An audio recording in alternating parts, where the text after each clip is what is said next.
We are back with the Quick Snap Podcast, Season 3, Episode 1, a different location. Look, we're gradually moving up. We were in our basements.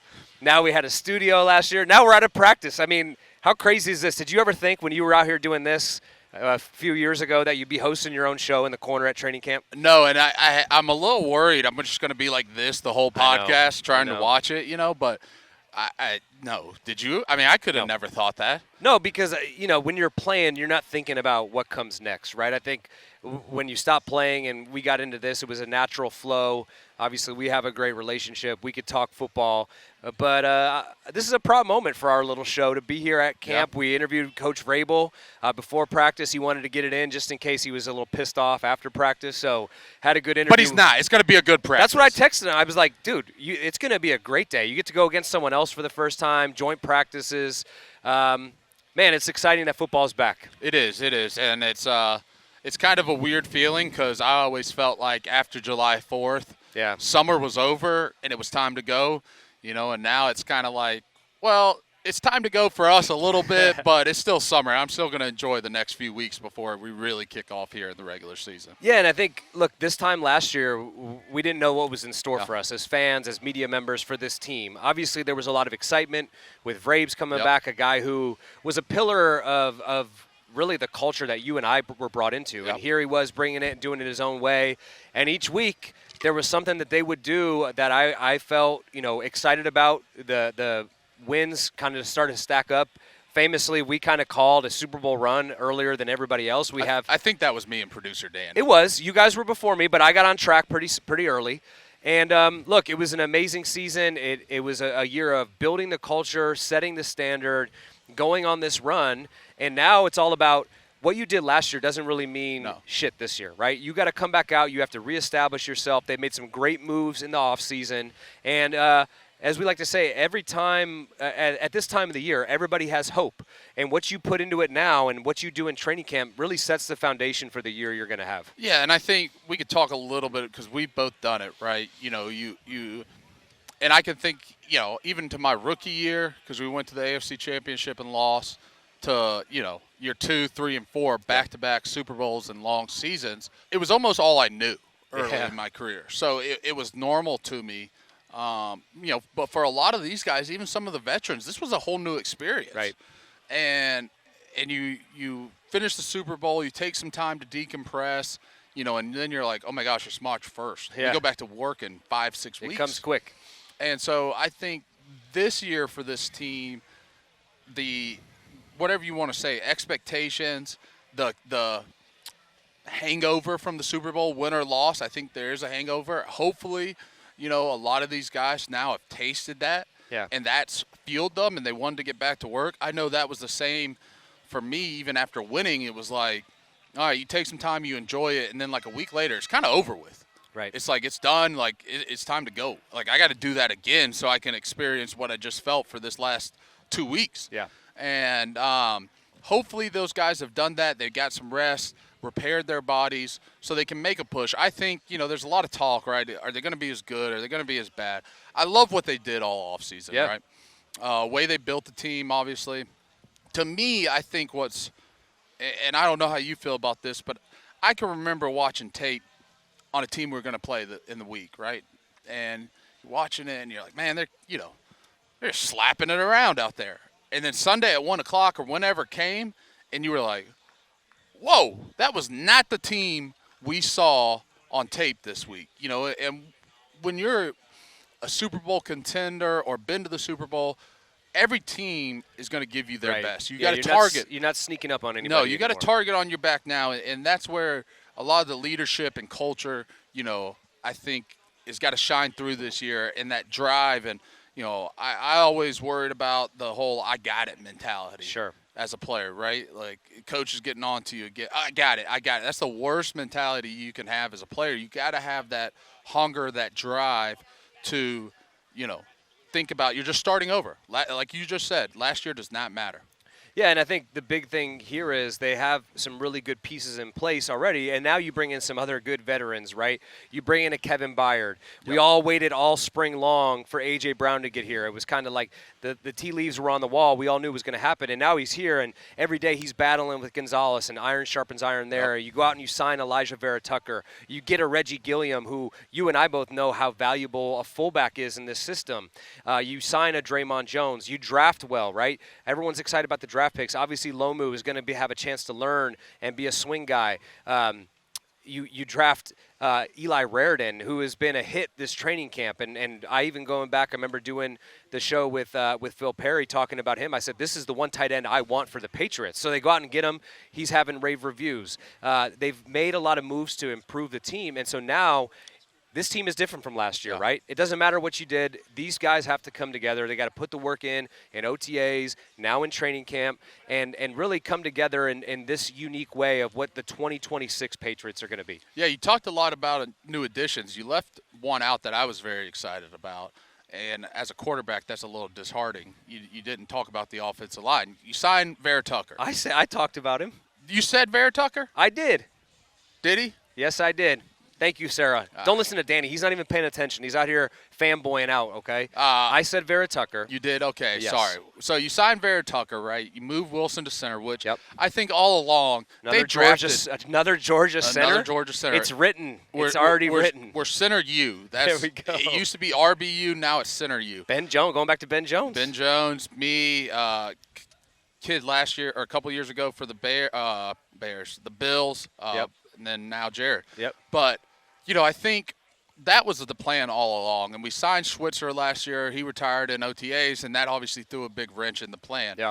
But you're moving Wilson back to the position you wanted him to play. That's where he was drafted. That's what he's supposed to play. Obviously, it's going to be an adjustment for him. But I think the good thing is he has a year in the system. And he knows the playbook. But you slot in Vera Tucker at the left guard. Look, he's had the injuries. That's obviously part of it. But, he stays healthy. I think he's a top, 10 guard in the league. Now you go Will Campbell in his second year, a veteran in Vera Tucker, get Wilson back at center. And then your right side, obviously, is Mike, who might be your longest tenured Patriot. Yeah, I think he is. And obviously the veteran Morgan Moses. And then you add Lomu into the mix. And, look, there's been a lot of talk. Will was banged up a couple days ago. He's, dealing with an elbow thing. We'll see what he kind of does today. But, it was like, oh, Bryant's playing left tackle and Lomu's playing right tackle and all these different things. And, look, Lomu, and then I think a couple practices ago he's playing left tackle. That is what Lomu's life's going to be this year. You don't have enough bodies. You can't just be like, yep, that's our right tackle. No, if you're the third guy, just like the interior guys, if you're an interior guy, you got a backup interior guy. Most likely you got to play all three. And if you're Caleb Lomu, a third tackle, you got to know left and right. So that's what it's going to be. I think it would be great for Caleb, if you can have Will and Morgan and everyone stays healthy. Obviously, that's a huge blessing. Let Lomu develop, get a year under his belt, and then obviously you see where Morgan is at the end of the year. And I'm sure he'll probably get some playing time because it's very unlikely everyone stays healthy, but you can use them in jumbo, do all these different things. So, I think they've really tried to do their best in positioning themselves to put together the best football team they can. And now the hard part is all those guys coming together, buying in, and you see some of that camaraderie and culture you talked about that you had last year. And, look, I think this too. There's these base fundamentals of your culture, right? But each team takes on a different identity. This team will not be that same team as last year. They'll find different ways to win. They'll be different. The offense will look a little different. So I really think, that's why training camp is so important, and these preseason joint practices, all of that. Yeah, it's where you find out what your identity is going to be. It can't be the same identity as last year, especially with, like we just mentioned, all these new contributors, whether it's the rookies, whether it's the veterans we talked about. Let's focus in a little bit on A.J. Brown and what he means to this, not just the offense, but the entire team. And when you go out and you trade for a guy who is one of the top 5 guys, top 10 guys at his position group, and he's an alpha dog. There's no doubt about this. We've heard it all training camp. Him and Gonzo going against each other. It's good on good. It's some of the best at their position. it's iron sharpening iron. And when you look at how teams shift, it's not just A.J. Brown. It's signing Romeo Doubs, too. It's still, you have Booty, you have Pop Douglas, you have Kyle Williams, you got Matt Collins, you got Efton Chisholm. Like, this all of a sudden became a very crowded room. Can I say something? Yeah. When's the last time you've said that about a New England football team? It's been a long time. In training camp. It's been a long time. I was laughing about it. They were talking about, I'm like, all right, like, we're acting like this is a problem. This is a great problem to have for this football team. Great problem to have. I mean, a privileged problem. And if you're Drake Maye, you have to be ecstatic about that. And, I mean, look, I think obviously there's been a lot of talk about Booty and the trade. I'm not in the camp of, like, oh, I would trade Kayshawn. No. Like, it'd have to be a tremendous offer. If it's an offer you can't refuse, everything's for sale. I think it's in some way or not. From where we came from, that's how it usually went. But if I'm the Patriots and Drake Maye and Josh, and this is a guy that came into your system. Yeah. You guys have grown as a player, developed as a player.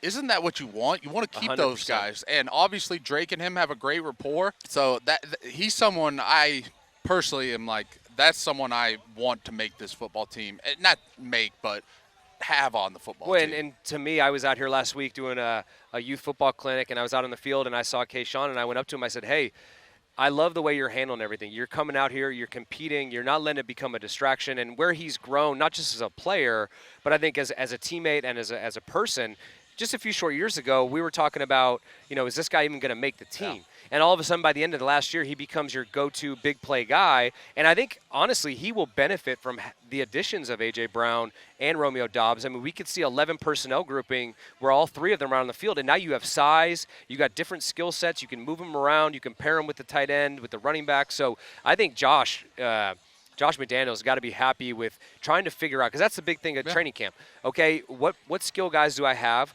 Who does what well? How do I put them in those positions? And how do I create mismatches? Mismatches, exactly. And that's something, where I look at some of the teams we played on that were so good.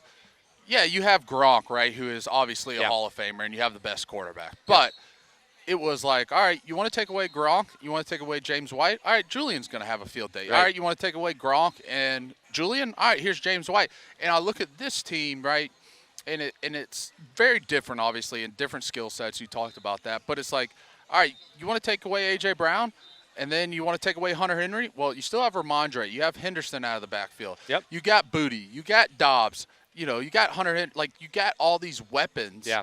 It's putting defenses in a bind and saying, you can't take away everyone's. So who do you want to take away and who do you want to stop? And then it's, all right, Kayshawn, it's your turn to go eat this week. Yep. And it's like, all right, we're going to stop Kayshawn. Well, now it's A.J. Brown. All right, we're going to stop those two. All right, Dobbs, Hunter, and then you get the backs out of the backfield. And obviously we talked a lot about last year, Ramondre, and, his versatility in this offense. So it's giving Drake so many weapons and Josh so many weapons to scheme up. And it'll be interesting to see kind of how they build this thing going forward. Well, that's what I was going to say. We're going to talk about Drake Maye a little bit now. And what he did so well, and only his first year in this offensive system, was spread the ball around. Like, it didn't matter what the defense did. He was going to go to find the open guy, right? Yeah. He wasn't going to force it to someone. And I think adding a guy like A.J. Brown, like, that's a great mentality to have, because obviously you want to get the ball to your number one guy, no doubt about it. But the way that they are going to craft the offense is there's going to be times where they can't really take A.J. Brown away, and when he's one-on-one, Drake's going to give him the opportunity to go up and get the ball. But it's also going to draw some attraction to him and open up the space for other players, whether that be the running backs, whether that be the tight ends.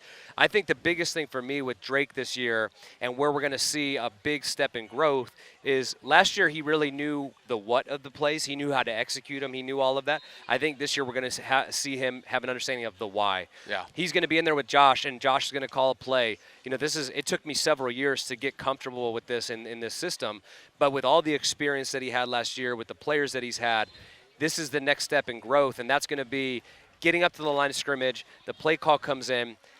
This isn't the defense we want. I'm changing the play. Yeah. He's going to have the freedom to do that. He's earned that by what he did last year.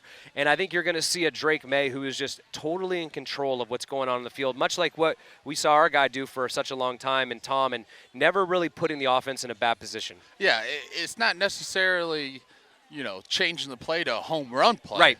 But staying on track, getting out of a bad play and turning it into a good play. A good play to me is 4 yards. Yeah, that's but if you run a play and you don't change it and it's -2, but you change it and it's a 5-yard gain, that's a net of 7 yards right there. And those are the little things that maybe as fans, I always get this question, the audible, or how do you do this? And the audible, like you said, is not always to the home run play.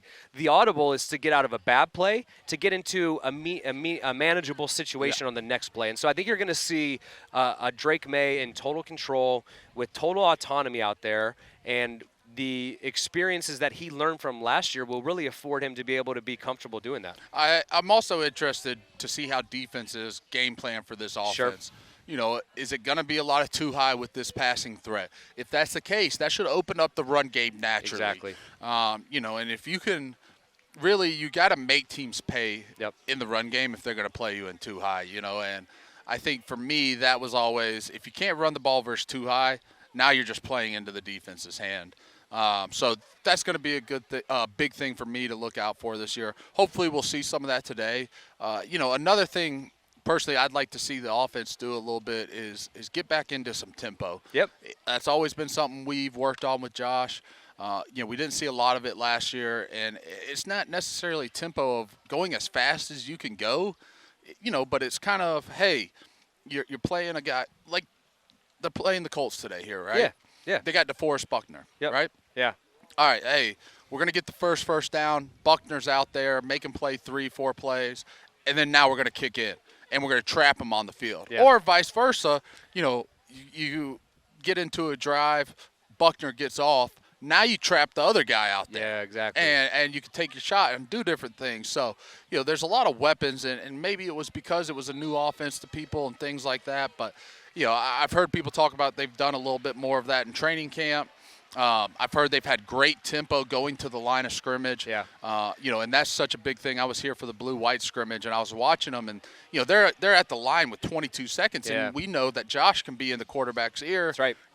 Josh is so good at doing that. So pushing those tempos, being efficient in that sense, that really helps out the team, the quarterback, and being a versatile offense. Yeah, and that comes with experience, and it comes with command and all of those things. And so now you have the majority of the guys, they're in their second year in this system. They feel comfortable with it. Now you start adding layers to it, as like what we would used to go through. Let's shift to the defense a little bit. Yeah. Obviously, they had a tremendous year last year, one of the top 5 defenses in the league in a lot of the categories. A dominant performance when it came to the playoffs, right? Every game, they were lights out, sacking the quarterback, creating turnovers, all of those things. And to me, they've only gotten better, right? They signed Draymond Jones. They signed Kevin Byard. They re-signed Ellis. You draft Gabe Jacos, which I know there's been a little bit of controversy of him getting out here, but when I watched his college film, he reminded me a lot of Matt Judon. So you add another edge rusher, another year in the system. Zach Kerr did a tremendous job with these guys last year. I thought Craig Woodson was maybe the best player on the field for our defense in the Super Bowl as a rookie last year. So another year under his belt. Probably, if you look at the overall corner situation, probably the best trio in the league between Gonzalez, Carlton Davis, and Marcus. It's just, to me, this defense has a lot coming back, and now that's where you start to experiment. I was at practice the other day, and you could see they're starting to cook up some of those blitzes. You remember when we played against Vrabes in 2018? Yeah, I don't want to talk about it. Yeah, it was a rough day for us. But, now you're getting that continuity. You're getting the guys that are working together in that system.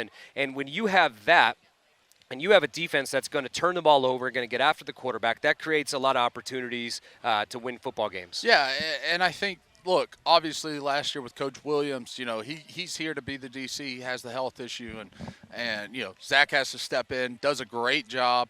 But now he's kind of had the whole offseason to be like, all right, this is my defense. This is really what I want to do, how I want to do it. I think the back end on the defense is – I'm really excited for it. Mm-hmm. Like you said, Woodson was so great last year. You add a veteran, a great veteran, familiar with Vrabel and Byard. Then you have the 3, call them DBs or corners, whatever you want to call them, right? And some really good ones. And, I think, look, I'm not here to talk about the Gonzo situation, but what he's done and how he's handled that, my hat's off to him, man. I mean, it says a lot about his character. I tweeted this out a week or two ago. Like, the character of this guy to go out there every day, perform. You know, it was, is he going to do individual and that team? This dude's just out there playing ball. And for me, you know, I think we all went through that. Not me and you personally, but you know, other players you'd see going through that, and they can make it a distraction. There was guys I thought did a good job of it, guys, you know, who I thought could have handled it better. But, you know, it was never to me like I was never going to fault a guy for trying to make the best decision for him, his family. You know, it's such a short window of a career. But, you know, as a player, if I was on this team, I would have a lot of respect for how Gonzo's handling it. You know, and as an organization and coaching staff, I'd be like, dude, like, I know there's a lot of minutia in the contract, and it's, you know, I have a feeling it's closer than we all think if he's out there going. But, you know, my hat's off to him, how he's handled it. To come out here and work every day has been really impressive. All right, well, you talked a little bit about the edge. Yep. And some of the new additions. I would say if I'm looking at this football team with a question mark, it would be the edge. You know, I love what they have interior, Durden, Milton Williams, Barmore. You know, I think the edge is an area on this team that, you know, I'm interested to see, right? And the production, you know, I think having a strong back end can help those guys out. You know, and look, last year you lose Chase on, right?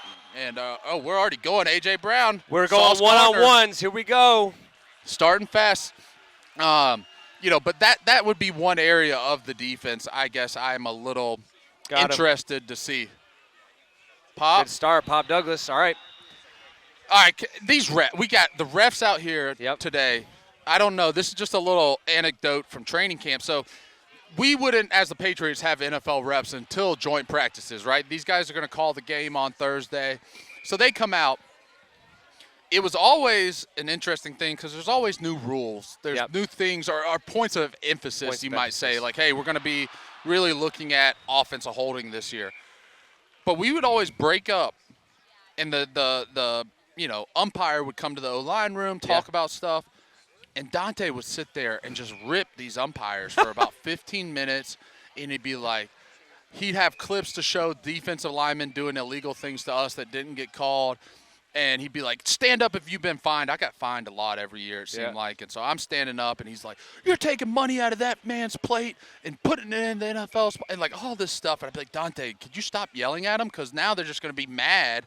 Right, these they're poor mad at you refs. guys. Yeah, it was I'd be like, I'm sorry, you know, you just, you know, you have to understand the place he's coming from, you know, like, but yeah, I think, you know, Hoy, we're out here now that they already getting going. That's one thing I loved about joint practices because it was, bam, you're in it, right? It was come out here. No wasted time. We see him do a little bit of individual kind of warm up, and then boom, you're into one-on-ones. We got the receivers and DBs going behind us, linebackers and running backs going right here.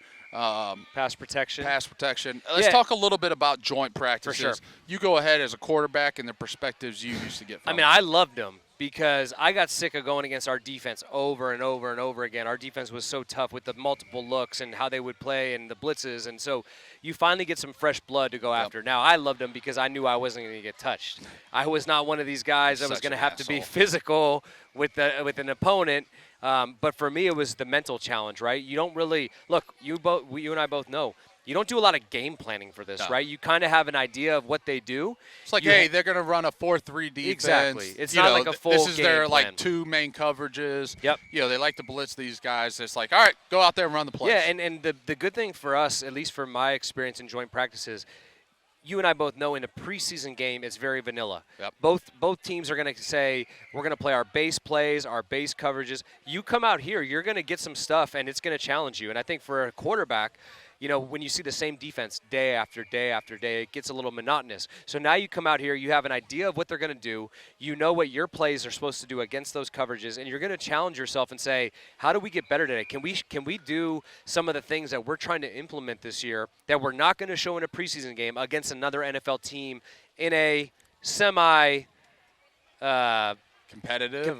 Well, it's all competitive, Yeah, but like a safer environment, right? It's not the game. No one's going to the ground.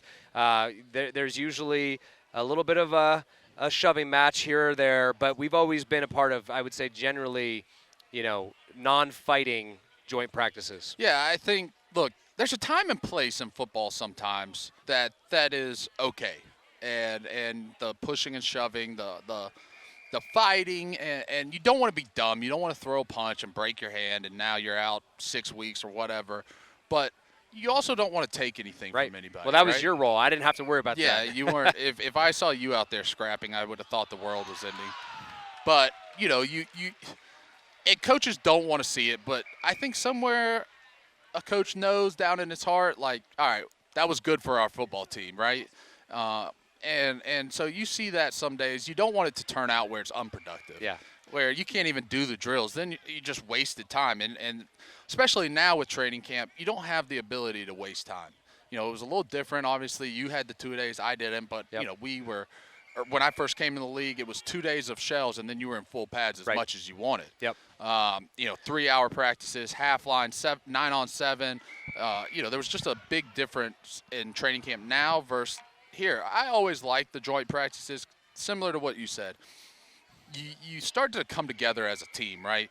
You're getting pissed off, and I think a sign of a good training camp is the offense comes out one day, dominates. Next day, the defense comes out, dominates. Maybe the defense dominates again. Then the offense is back on top. And it's kind of this giant back and forth, and it never feels like a rhythm because it's just so up and down. But I think that's a good thing to have. Well, now I would say this, too. Like, remember a joint practice where the offense and the defense both did well? Yeah. It was like you're finally on the same team again. You're going against each other. Like, how many times did I have to go against Devin McCourty or Dante Hightower? And now we go to a joint practice and we sit there to watch film as a team afterwards, and Bill's like, hey, check out what Devin did to somebody else. Yeah. Look at what – It's not Devin doing it to one of us. Right. Or it's not Hightower blowing you up in the hole. Exactly. It's him blowing someone else up. Exactly. And I feel like that's really where you start to be like, yeah, we're going to be a good team. Because when you're going against each other day in and day out, both sides win, both sides lose. And now when you finally do it against another team, you start to say, okay, it's starting to come together a little bit. Yeah, and you have those ebb and flows of kind of like a game. Like every series for the offense during the game isn't going to be perfect. Right. Yeah, you want it to be, but – you might have a good – but then the defense goes out there and sure, you're maybe not like defense makes a splash play, an interception. You're not going back out there on offense, but you feel that flow of the game. Wow, what a catch. This is so distracting. I know. We should have taken a break right now so we can watch this because, especially for me, the throwing of one-on-ones. Oh, we got O-linemen here. Oh, yeah, you got that. We got the running backs. How did you not tell me that? You're not even looking. You don't even care about us anymore. No, I want to see. All right, it's over. All right, we can get back to work. Are you looking for a one-stop shop for all the football content from NBC Sports Boston? Of course you are. You can't get enough. You know it. I know it. What you need to do is subscribe to Foxborough Unlimited on your favorite podcasting app. Get complete coverage of your New England Patriots with top shows all in one feed. You're going to get the Next Pats podcast. You're going to get the Tom Curran's Patriots Talk podcast. And, of course, you'll have the Quick Snap with Brian Hoyer and David Andrews. Subscribe to Foxborough Unlimited today. Don't wait. Do it wherever you get your podcasts.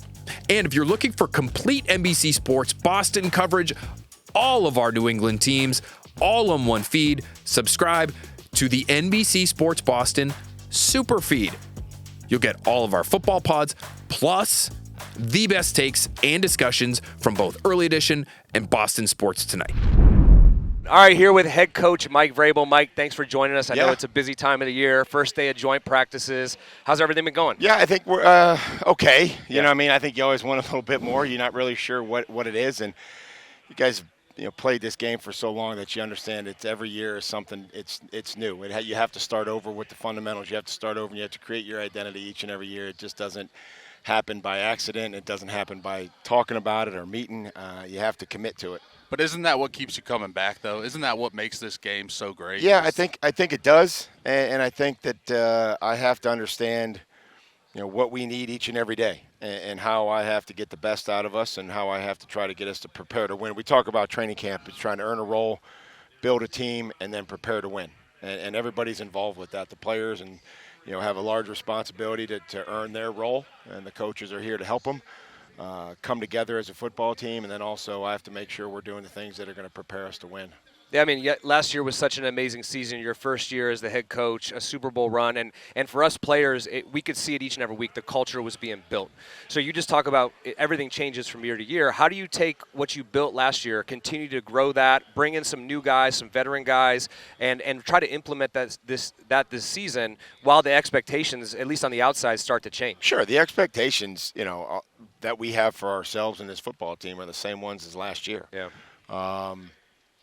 But we have to have the same sort of commitment level. We have to have the same sort of willingness to improve and understand that whatever you did last year or last week is not going to lead to any sort of success just based on what you did in the past. Now, you can learn from it, and you can understand, and just like we've talked about forever, about the championship seasons here. That's a blueprint of how hard you have to work and how you have to come together as a football team and how you have to execute in critical situations.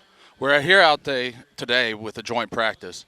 What do you like about the joint practices, and what do you look to accomplish over the next couple days? So, again, I'd like to see some of our identity come out on film. I'd like to see us, continue to finish and get guys to the pile and be able to push piles, cover guys up in a run game, work on the line of scrimmage.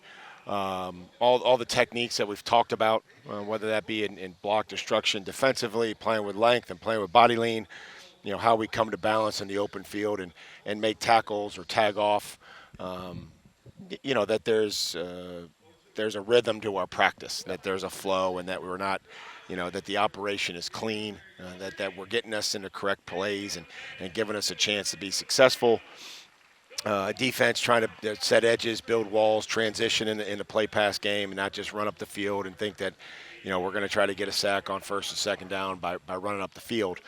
And all the things that we talk about, and plus it's a different place. It's a different player, right? Yeah. You've been going against Corey Durden, now you're going to go against, Stewart, and it's okay. How is this guy different? And I have to adjust. I haven't been, we'd only had one team to game plan for the first however many practices. Now we've got another team coming in. We're going to have to adjust to how they run routes, how they block, how they, try to rush the passer.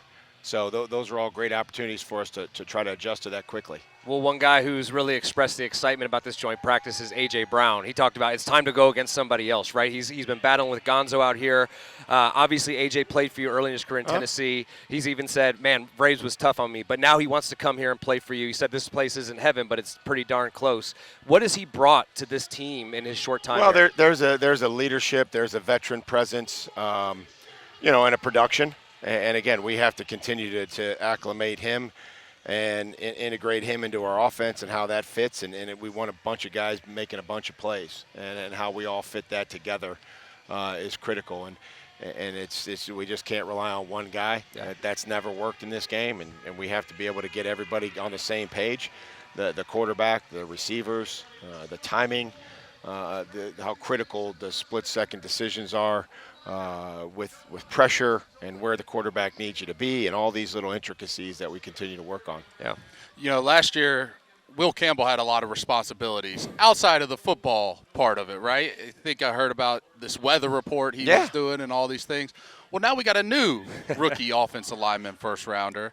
Has he taken over some of those responsibilities? He's taken over the snacks. Okay. And the Diet Did Coke. Will do such a good job? He's getting promoted to do it again? Or? Will retain the job. Wow. He retained the job going forward. I don't know if he's on board with it yet, but he's doing it. I've said that's non-negotiable.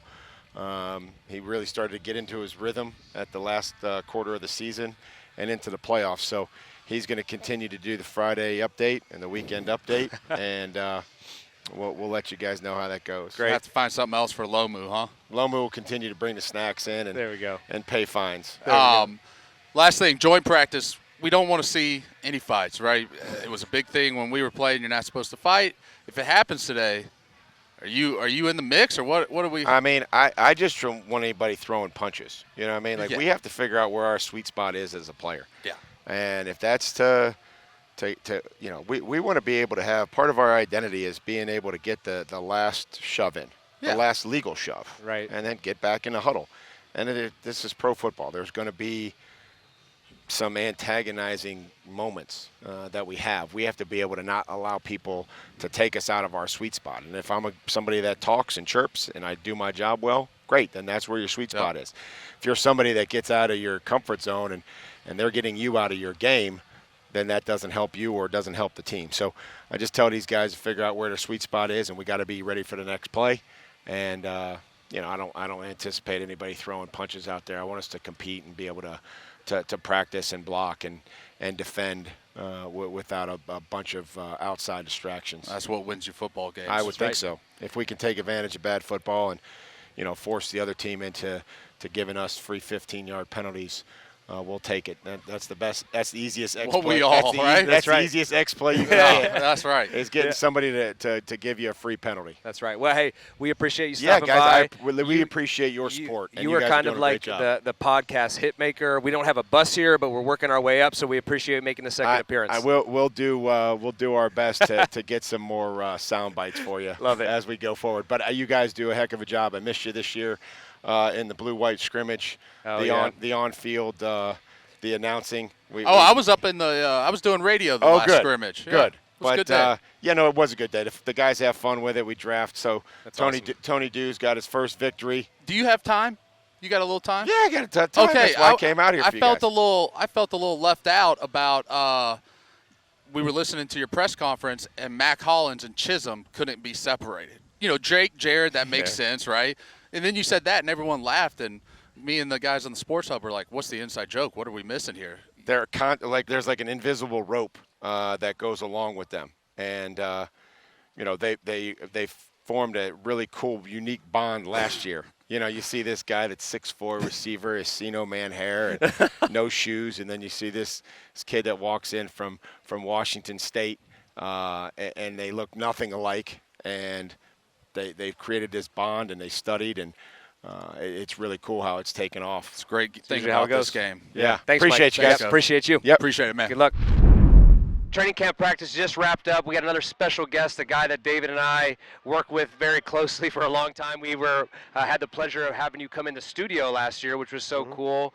And Josh McDaniels, thanks for being here. How you doing? Awesome. This was a fun day. This is better than practicing against yourself for the 15th straight time. Isn't that the best? It's the best coming together as a team. We talked about it a lot. That's, you know, and seeing different things, seeing how the guys react to different things. You know, you give them obviously all these tools. Well, they got to go use them, and you can't help them use them. You know, out there on Sundays, they got to go do it, and that's what you got to see a little bit today. Yeah, it was. It's always unique because you don't really play an opponent all year long, where you don't go through a scouting report process and practices leading up to the game. And this is kind of a unique scenario unto itself. So the joint practices, we gave them a little bit of information last night, but reality is you get out here and it's basically a follow your rules kind of day, you know, and just see what you see and make sure you talk it out with your teammates. I was always excited to do a practice like this because, like you said, you get sick of how many times do I have to look off Devin McCourty, or how many times do I have to look for blitz zero? Now you said go to your rules. We have the plan. You're playing against a real NFL team, and plays you're not going to be able to run in a preseason game, right? Stuff you're working on, which is great. We heard a lot of oohs and ahs over here, some big plays. I wanted to ask you about some of the new playmakers, right?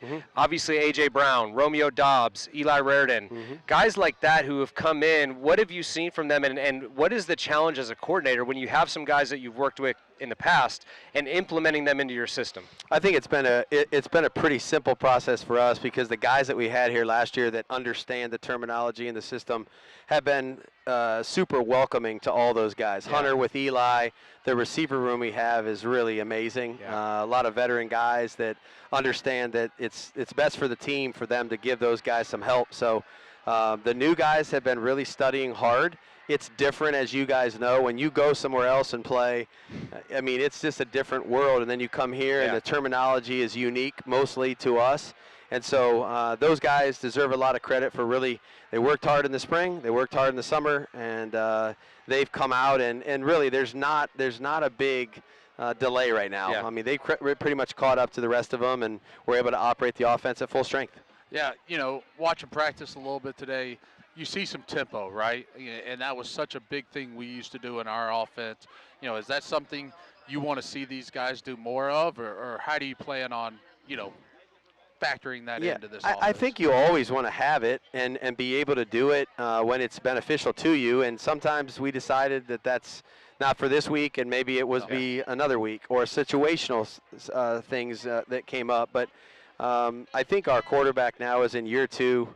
He knows the system, the terminology, how to use it, when to use certain things, much better than he did last year when he was just really trying to learn the operation. Yep. You know, so trying to give him opportunities to help us get in better plays is never a bad thing. And our guys usually respond well. Plus, I think it's a much better way for offensive players to condition is when they're conditioned doing football. And so I really have always pitched that, like, hey, can we do some more no-huddle or 2-minute drives? Because I think guys get a much better sense of what that football conditioning is like when they're playing football. You mentioned Drake and this being his second year with you, and last year was phenomenal, right? When we talked to you midway through the season, it continued to grow. You see him at the line of scrimmage, making sure to get in the right play. And people have asked me this, like, what do you expect to see from Drake in the second year? And I said, I know from my experience working with Josh, early on I understood the what.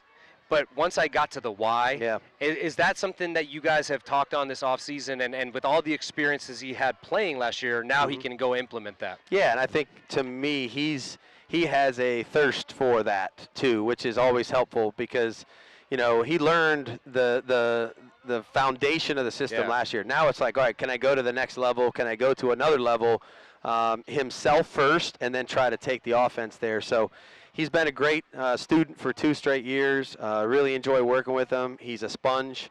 He asks great questions. He wants to know where it came from. Sure. You know, so we've been, you know, depending on what the question is, you pull from different seasons or different examples in the past so that he understands why. And once he understands the why, the great thing about Drake is you really don't have to reteach it, you know, because he grasps it and then he's able to use it. Well, that's something that, like you would teach me.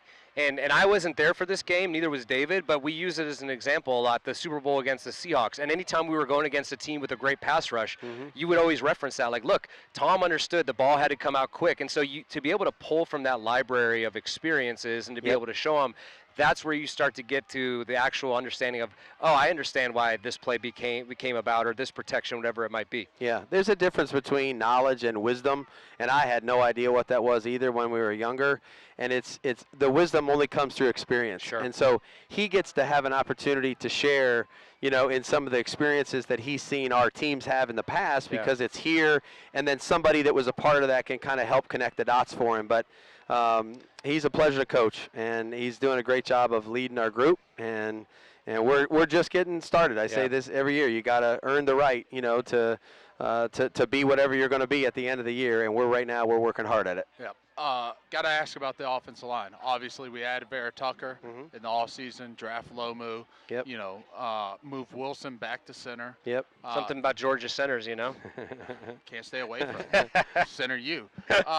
Finally got an athletic one. This is the second person to come Devin was ripping it before, too. Oh, my God. Yeah, I love it. Butt of the joke on my own show. No, but, you know, I was excited to see Vera Tucker come in. You know, you got Will going into his second year, put a veteran in at left guard. Yep. You know, Jared going into his second year, granted, new position, and then you have your 2 guys on the right. And then you add Lomu, who can, you know, has been doing both. Yep. You know, and there's go ahead. just how's that meshing? You know, how's the group going? And you know, David, it's like, you know, you don't go 20 straight practices in a row with the same group every day out there, which is okay because, you know, and this guy, look at this guy. What's up? Hey, buddy. How are you? Congratulations, man. He was worried you were big time in I know. I was like, man, sign a I new told him you wouldn't contract. do that. He's over there. I know. He set a career high for joint practice catches today. What a great, I mean. It's just, this is always a great time for those guys because, you know, it's rare for you to spend the entire season beside the same 2 guys. Yeah. You know what I mean? It's very difficult, you know, to go through a year and not have anybody get nicked up. So we're giving them different experiences, making sure that, hey, you gotta have connections with all these guys because there might be a different person to your right or left at some point. So a lot of guys playing a lot of positions, a lot of guys learning multiple positions, really good competition for the depth spots on the group. And that first group is really working hard to get all the little things right because when they protect and they do the right things in a running game and give us opportunities to get good plays started, as you know, good things are going to happen. Hey, Hoyer actually had an idea about raising some money play calling. Why don't you talk to him about that? You know about the Akron thing? Yeah.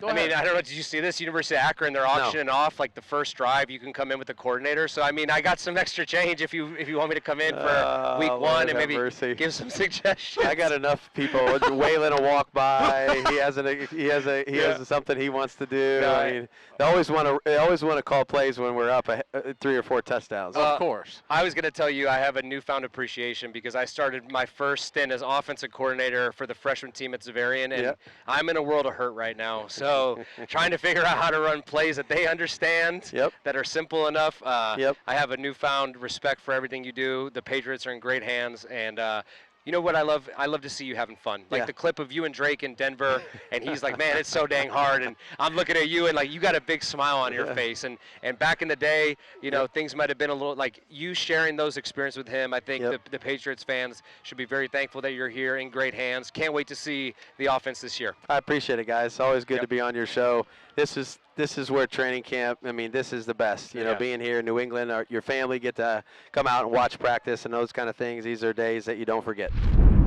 Will, what's up, man? How What's you doing, going brother? on? How y'all doing? Good first day of joint practice? It was awesome. Exciting. Hey, I don't know about you, man, but I can remember my rookie year. That first training camp was a blur, right? And obviously you guys have a lot of success last year, you know, well documented, all that. But now going into year 2, I can remember coming to training camp with almost like a feeling of freedom. Like, all right, like I know the system. I know what to do, how to do it. Now I just need to focus on my craft and go play football. You know, you feel like you're at that stage right now, and it's kind of a freeing feeling? Definitely. You know, me and Josh kind of talked about that during OTAs, how nice it is, you know, to be able to come in, have the same system, know your routine, know what to expect, and just be able to go out there every day and try to get better at something. You know, for me as a quarterback, right, playing tackle, the relationship between you and Drake, I mean, you come in a year after he does, you guys bond through last year. We see you guys together, whether it's Celtics games, wherever it may be. Like Capri.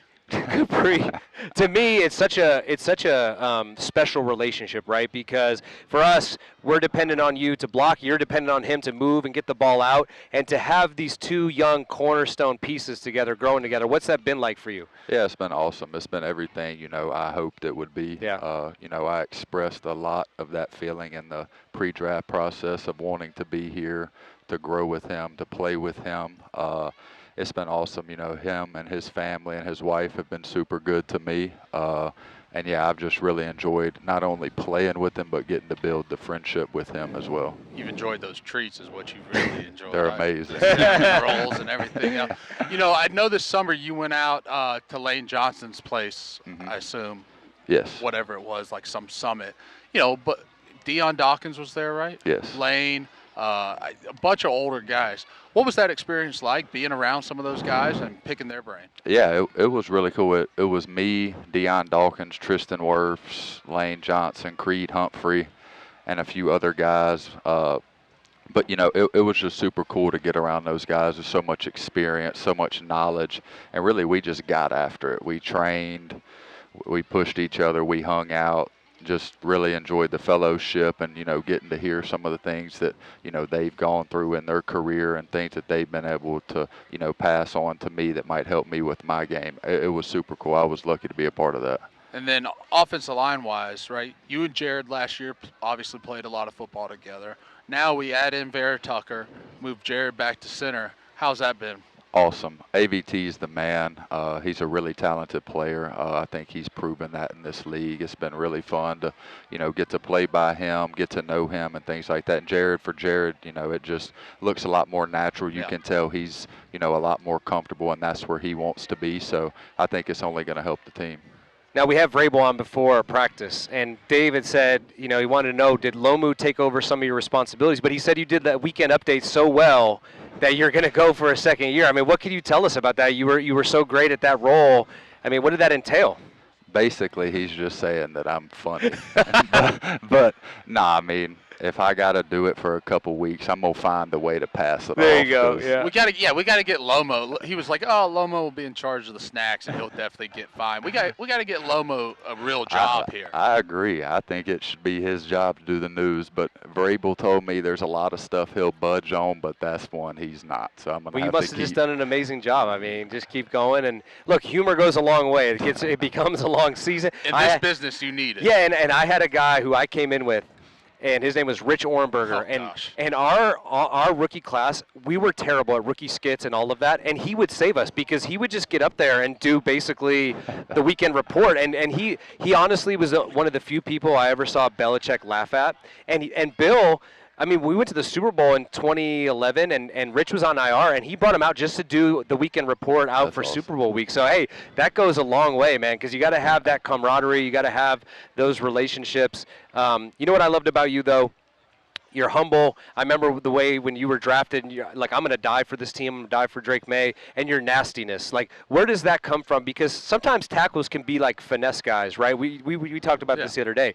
You and your veracity and the way you attack, the playing style is just, to me, like, that's what I want in an offensive lineman, someone who's not going to take any shit from anybody.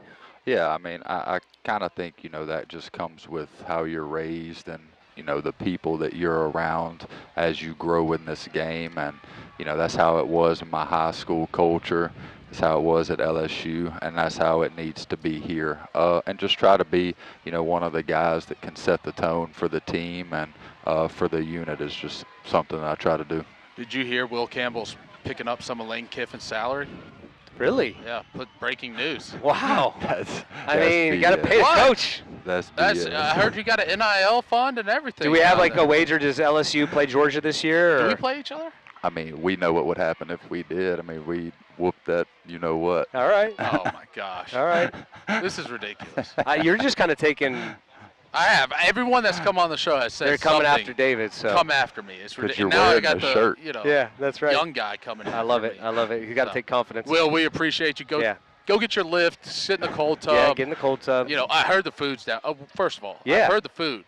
Way better. Is it awesome? Yeah, and you guys got daylight finally. Yeah. We had to sit in the dungeon. Windows. I mean, that's the greatest thing. Windows. I don't know. I kind of like the dungeon, but I'm tapped. I got stuff I got to deal with, but I like the dungeon, dude. Did you? I don't know. I got a little tour in there, and the first thing I saw was the meal room, and I was like, wow. You have to have lunch with some daylight. I mean, back in the day, you'd come in, it'd be dark. You go out for practice, the only time you see the light, and then leave in the dark. So, good luck this year, dude. I appreciate it. You're going to have a hell of a career. You showed it last year. Get back out there. I appreciate it. Thank y'all for having me. Yeah, thanks.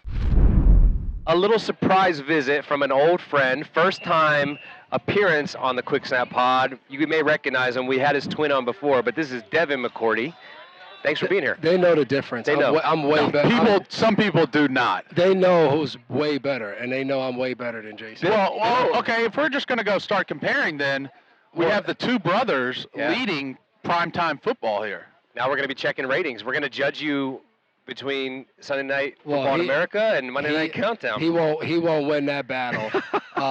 But because of what I did, they were like, maybe he can do it. So that's it. Always taking the credit. The guy could. I mean, what do you think? Money, a vacation. I got him a Super Bowl that really got him the job on TV. You know that. Yeah. You've done incredible. He's in Cleveland. Hey, easy now. Oh, sorry. Yeah, I had to suffer through that as well, okay?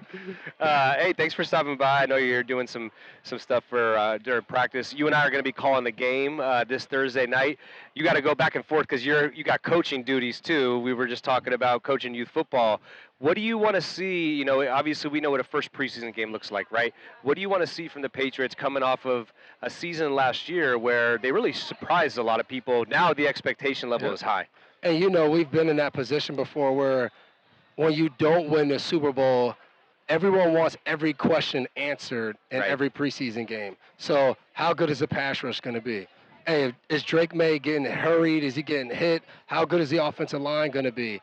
All right, what do the new weapons look like? A.J. Brown, Dobbs, what do these guys look like? And then lastly, you want to see the rookies. You want to see whoever you drafted, Lomo, all of these guys, you want to see what they actually look like once they get in, the bright lights in the game. But I think you got to always remember, it's a building process. And the things Coach Vrabel has told the team, you got to do better, that's what you want to see when you get in the game. But from the outside looking in, we want questions answered right away.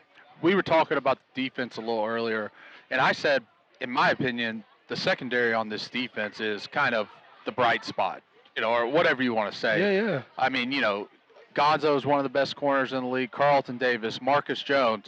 You had Byard in the deep half, and Woodson comes on last year as a rookie and has a great year.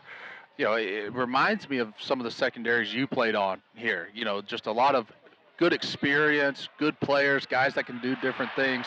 What do you like about this secondary? For one, I think they have a really good blend of veteran presence, but not like it's a retirement home and it's too many old guys, which I think you want to teeter. Like our best years to me was when we had myself, Jay, Gilmore, Deron Harmon. Dude. Like we had young guys. We had other guys, J.C. Jackson. You had guys in there. Chung was an older Jones guy. early. Jay Jones was a young guy. So I think that's what I really love. I think for them, what they have to do is when you look up and you're on a defense or you're on a team and you look in a room and you go, ooh, he makes a lot of money.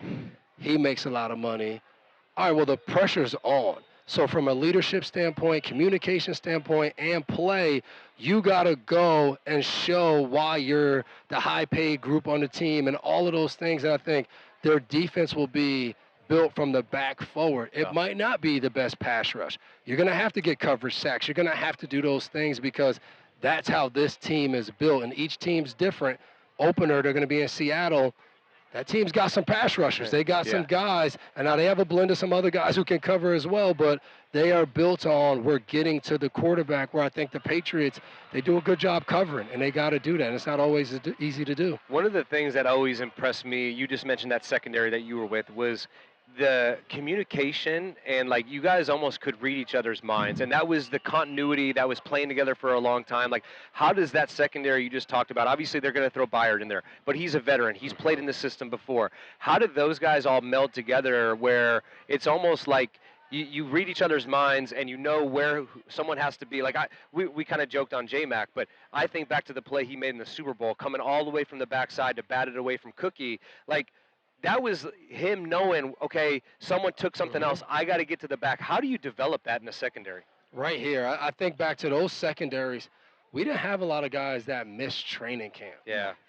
That is such a key. Like, I know everyone talks about, like, Byard's new this year, but you have time, right, in the spring. You have training camp to build that. But the hardest thing is when you got, oh, man, this guy's hurt right now. So I think the time right now where they're all out there on the field, every situation changes. You get into a rhythm of going against your offense, and you start to know what the motions look like and what the stacks and bunch. Then out of nowhere, you get a joint practice. So now it's new communication, it's new looks. Each rep, you get to know each other more. It's just like, you guys, you're probably not the best looking guys. So when you dated your wives, you had to continue to build. And each rep, these guys are building. Each date with Mackenzie, you built. You were funny, a little funnier. You paid a little bit more for dinner. Next thing you know, you looked up. You were married. This guy is a pro's pro. I mean, to be able to weave in. This is my show. You don't do this on my show. How a secondary comes together with David courting Mackenzie. Look, I met my wife when I was a sophomore in high school, so I still look good. I had hair back then. Locked it down early. Yeah, I was a smart guy. That's a good investment. That's right. I look good. Girls would rather party with a full keg than a six-pack. You know what I mean? That's true. That's true. So you want to know something funny, right? I've lost a little weight, not to toot my own horn. Yeah, you have. You know what my wife's favorite thing to do is right now? Go back and look at how fat I was. And be happy or be proud of where you're at. Just like it's funny, like, because you didn't realize how big you were, Like, this is your normal. That was normal. And you're not that tall, so you're a little bit like an M&M. Jeez Louise, this is brutal. All right, let's wrap this interview up.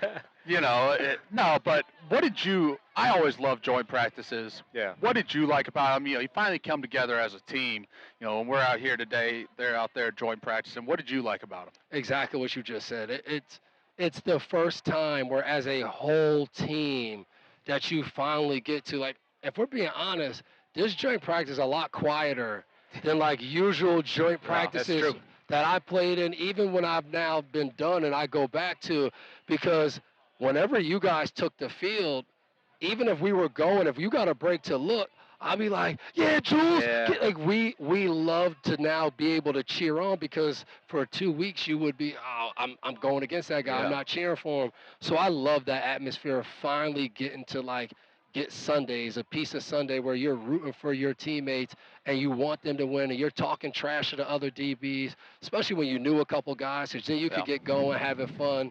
But I will say that the worst thing was like trying to avoid all of the fights and all of the craziness, which it seems like they're doing a good job of that. Yeah, we were saying before, like, it's your first time because in training camp you go against each other. How many times do I got to look off Devin to try to throw this seam, or how many times do I Or have to you try call out our defense. But like it gets monotonous, right? And Yeah. even AJ Brown was saying before the week, like it's time to go against somebody else. and like now, I always remember like having a good practice and going in and watching the film, and you're like, and Bill's like, hey, look at Dev on this interception, or look at what Julian did to this so and so corner, and like you really start to feel like, man, our team's coming together. We're going to be good. Mhm. It's funny too, because like we can't think back to many moments where Bill like put a highlight on and told you that you did a good job. Yep. But like we looked forward to in these joint practices where offense and defensive line one-on-ones, I never see that. Yeah. And he would come in a team meeting and be like, hey, look, this is Dave one-on-one against all-pro so-and-so.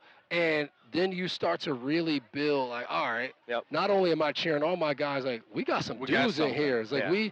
we can make it happen. And I think joint practices get you closer to that than just going against each other, because the preseason games are so vanilla that like, yeah, you want to play well, but I always prefer like, let's dominate a joint practice more than a preseason game. And I mean, I don't know. I mean, I used to feel like, hey, if we went out there and had, they're only doing 1 day here, but we did a lot of 2 days. Mhm. Hey, if we have 2 great days, probably not going to play, or That's yep. Yeah. or No you're doubt. going to play 1 series, Yep. 2 series. But it was always, you felt like, if you practiced Tuesday, Wednesday, and the game was Friday or Yeah. something, you could walk off the field Thursday and be like, Hey, but oh, we that better buckle up. mindset caught us one time when we were in Vegas in 2022.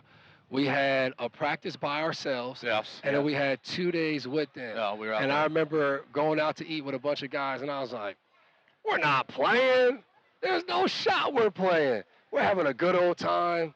And we came in the next day, and Bill was like, and it was I mean, he did it on purpose. We had 3 hard days in 98-degree weather. Yeah. We sucked in the game. And it was just so he could curse us out and try to get us going. Yeah. It was always fun.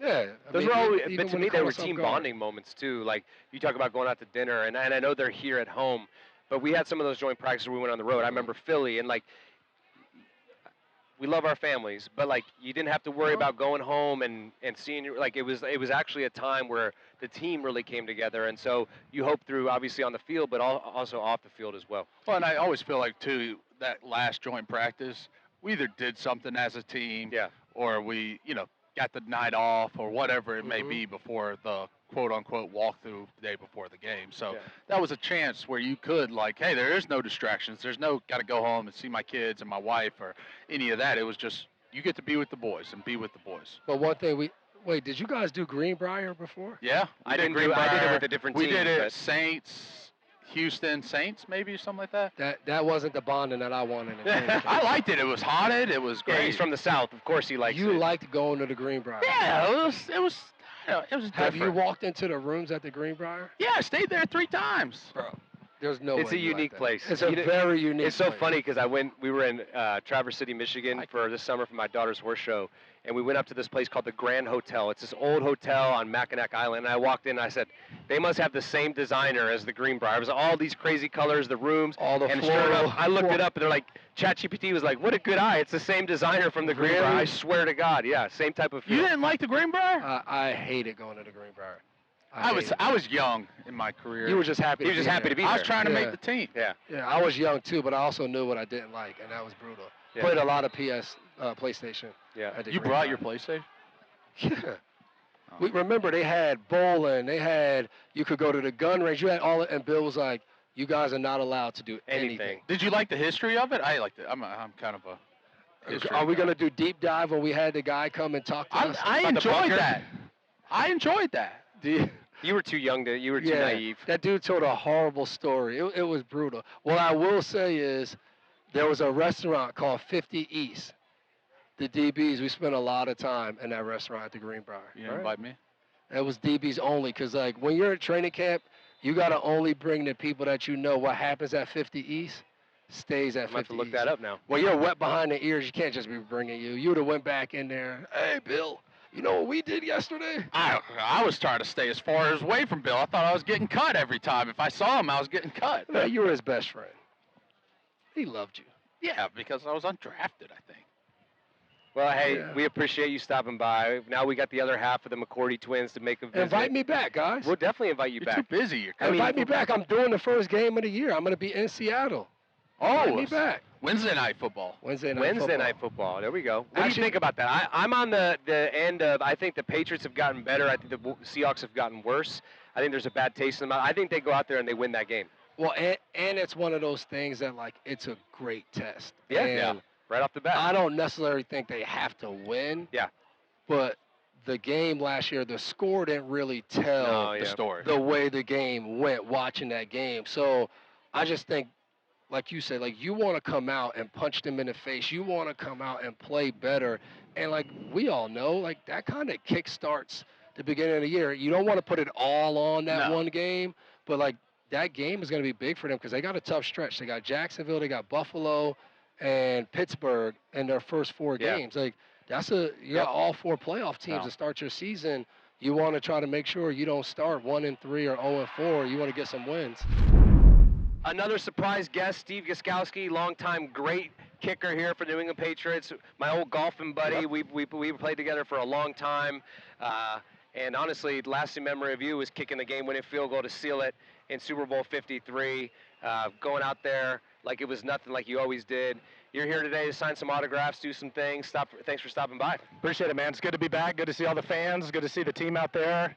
It was obviously very exciting last year how good the team was, and now that the Pats are back, it's the excitement. You can feel it everywhere. Well, you just look at the crowd. There's people 4 stories up on the ramps over there. I mean, it's that old school training camp feel when we were here, you know. And 100%. I just missed all the Brady chants.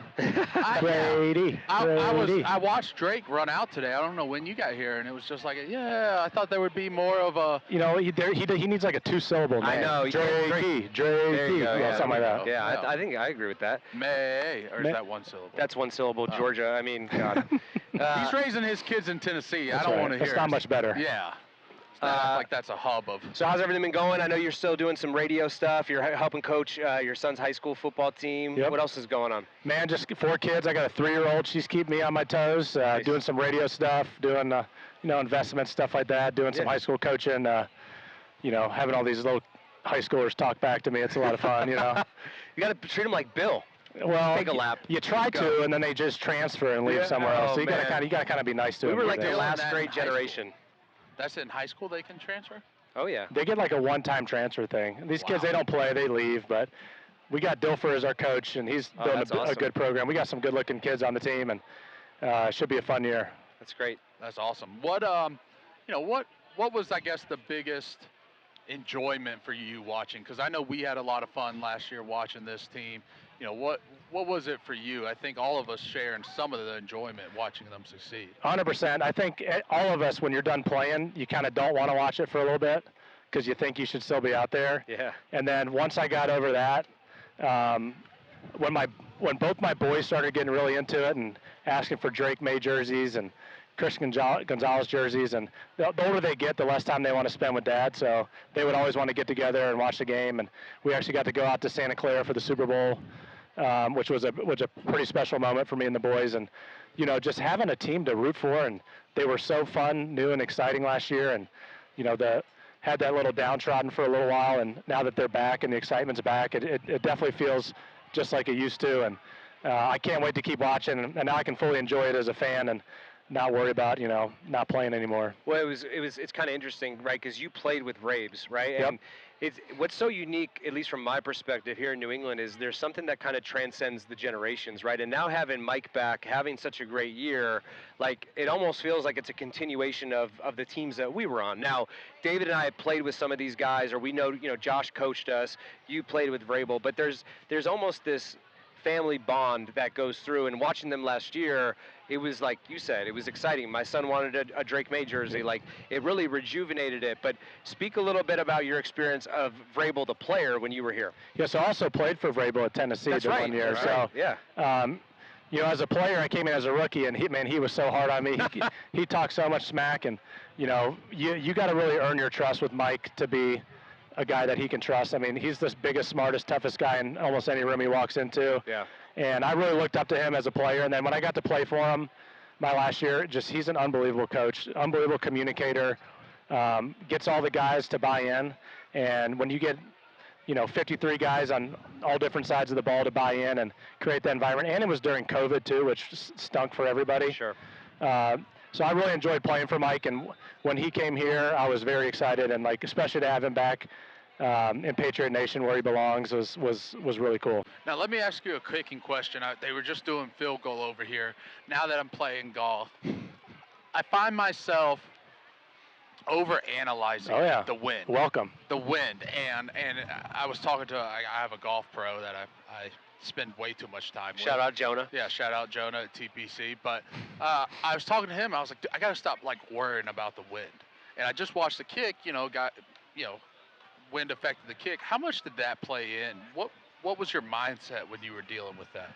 Well, I mean, this is one of especially up here. This is one of the windiest places in the NFL, and you know, lucky enough, I got to practice in it every day. And once you get used to it, you just kind of learn to use it instead of it using you. And then the only thing that I can say is, like, once you pick your aim target, don't sway from that no matter what. And my simple rule was I never aimed outside the post.